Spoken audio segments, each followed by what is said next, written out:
नमस्कार दर्शक बंधु, प्रधानमंत्री आवास योजना रे आसिला सबुठु खास खबर।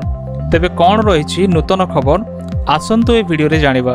किंतु ता पूर्वरु वीडियो को गोटे लाइक करंतु, चैनल को सब्सक्राइब करनथिले एबे सब्सक्राइब करी पाखर थिया बेल आइकन को दबाई रखंतु।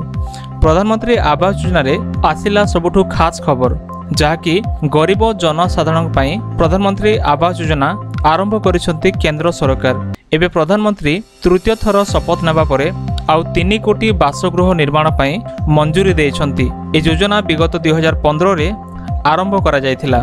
प्रधानमंत्री आवास योजना देश रे समस्त योग्य नागरिकों सुविधार घर पई विशेष सहायता जोगाई दिया जाउछि। ए योजना स्वल्प आय वर्ग एवं मध्यम आय वर्गर घर निर्माण किंबा किनिबा पई सब्सिडी प्रदान करा जाउछि। ए प्रधानमंत्री आवास योजनार योग्यतार किछिटा परिवर्तन करिसंती केंद्र सरकार, जहाँकि विगत 10 वर्ष मध्यरे गरीब हिताधिकारी मानक पई 5 कोटी बासगृह निर्माण करा जायछि। एबे ग्रामांचल और सहरांचल रे थिबा हिताधिकारी पई आउ 3 कोटी घर मंजूरी मिलिछि। तेबे सरकार सीधा सलख हिताधिकारी बैंक अकाउंट रे जमा करुछंती। उभय सहर एवं ग्रामीणर जनसाधारण को सामिल करा जाउछि।